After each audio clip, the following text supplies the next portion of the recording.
Hey guys, welcome back to the Pull-Up community. As you can see, Eve and I have managed to come to the same place and get filmed. Reunited! That's right, it's been a long time coming. Yeah. The restrictions have eased here in the UK, which means we can actually be in the same room. We hope that you prefer this format of conversation because I think we do. It definitely flows better. And yeah, we hope to continue this way. Let us know. Yeah, today we talk about having those difficult conversations at home. Yes.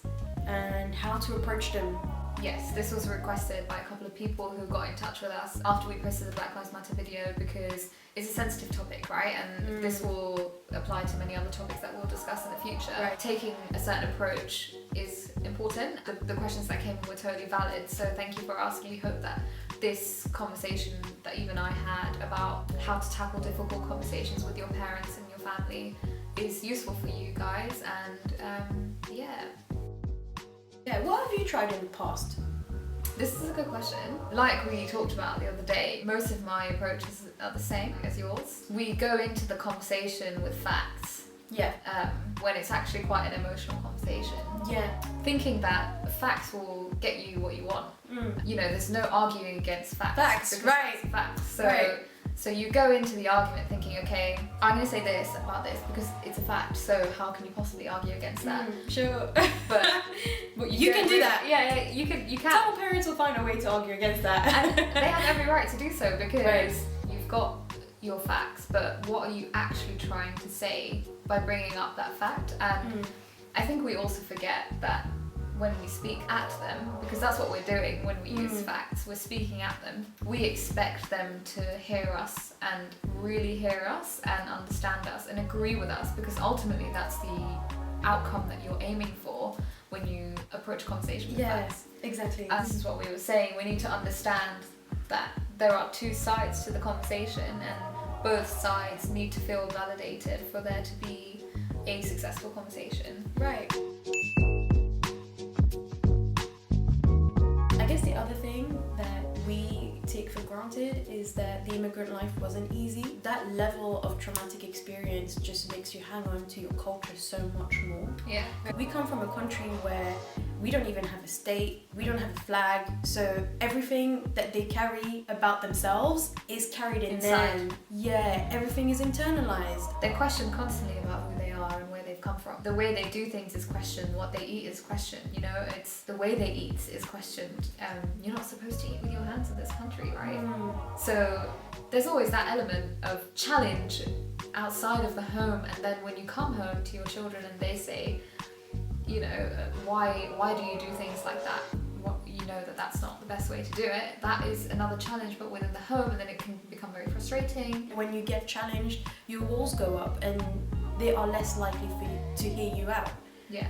So in order for you to be heard in a conversation, it's important that we see the other people. We see them for who they are, okay? Don't try and paint them for who you think they are or who you hope for them to be. You know, even sometimes when you're expecting a specific response because you communicate in such a way with everyone else in your own circle, it doesn't mean that everybody speaks that language, you know? No. Language goes beyond just words, grammar. It's a way of communication, right? So that goes down to how you're wired, technically, in your brain too. Yes, and how you receive it.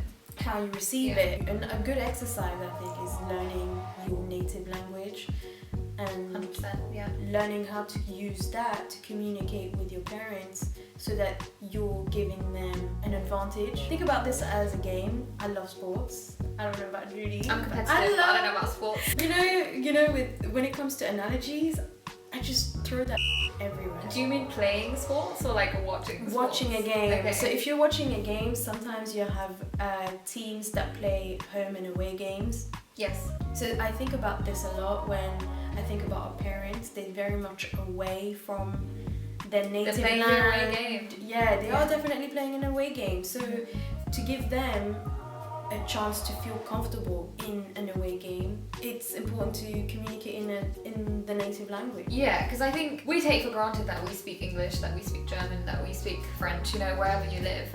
We kind of expect our parents to understand because they've been living in this country for technically longer than us because they were born before us. But language barriers are what in their name, a barrier. And to avoid more misunderstandings and conflict, what you could do is speak in the language that is mutual for both of you. So in our example, it would be Tamil. You're gonna go and learn 246 letters? Nah, not yet, but we're working on it.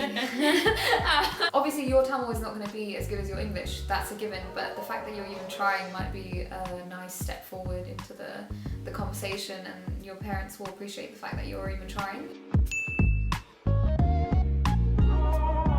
So your parents come from, in our example, they come from Sri Lanka. It's and even that is... Oh my god! She's just back it up. So for example, our Tamil parents have come from an island where they didn't feel particularly safe, so they left to another country where, again, do they really feel that safe here? Do they feel like they can be themselves? Every Tom, Dick and Harry on the road is telling them to do things their way, and then they have children and the same thing happens under their roof. Is that a safe environment? I don't think so. We forget who they were before they come to this country.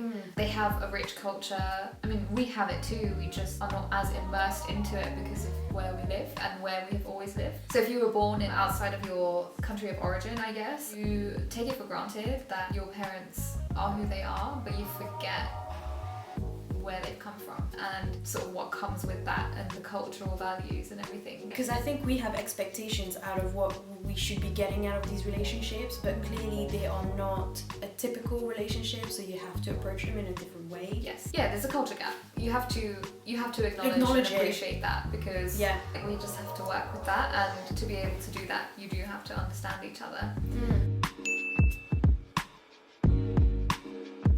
If your parents are opening up to you, it might just happen at random, where they've heard what you said to them 2 days ago, but it's not actually registered until now. So they may open up to you, and if you're not actively listening, if you're not practicing actively listening to them and responding to what they're saying rather than reacting, because we said that there's a difference, right? There's a difference between reacting and responding. Responding is actually understanding and having heard what's been said, and reacting is just an emotional reaction. Yeah. I think it's important that in your mind you have to accept that this isn't just gonna happen overnight. The more you build and the more you work on it, the better it will become. Yeah, so it builds stronger relationships. Yeah, for sure. It takes more than just one conversation for them to loosen up. You have to be patient. You have to give them the time. You know. And these are uncharted territories, so don't feel hard on yourself. Be kind, be patient, and be loving to yourself and the people around you, okay? When you're learning and you don't know where you're going with it, it's really important that you give yourself like a lot of love, because it's hard. Yeah, patience is the way. Especially when we're like, I know I want things instantly to work out, but it's not gonna work that way. We're not all alone in this. Not everybody gets along with their parents just like that, and more likely than not, the clashes that we're having in my house, you're having in yours. Yeah. So, you can come together in that sense and talk to each other and actually find out how you can change your approach and repair the relationships that you feel maybe need repairing. Yeah. Cool. I hope you like your homework.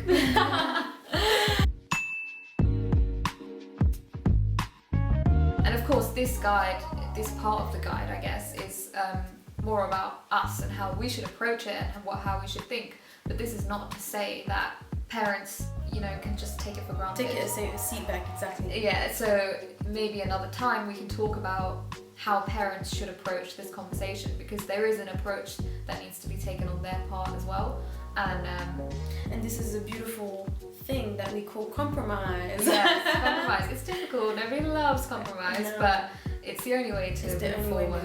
For sure. And there is an urgency to having important conversations, I think, with our generations getting older. It's not something that is going to happen automatically, because we are one culture and they're one culture and we're trying to get along, and there are always going to be clashes in that sense, but taking a more gentle approach, I think, will smoothen things out a little bit and fix relationships that may have already been damaged. And I guess just acknowledging the fact that it's not going to be easy, but the fact that you're even trying is a great start. And you know, So, yeah. I know this isn't what we all expected coming into this conversation. This is true. When we started talking about this topic and how we can approach speaking to our families, this isn't what we thought we would say. You were stuck on this for ages. Yeah, but you know For what? I good feel like reason. we came to this conclusion quite Well, well, yeah. we were really interested to know what you think about our approach on speaking with parents about important topics, and Let us know. Let us know. Let us know, yeah. We'd love to find out if other people have already tried this, how they've got on with it. Yes. Yeah. Get in touch. Yeah. All right. See you later. Oh man, that was cool.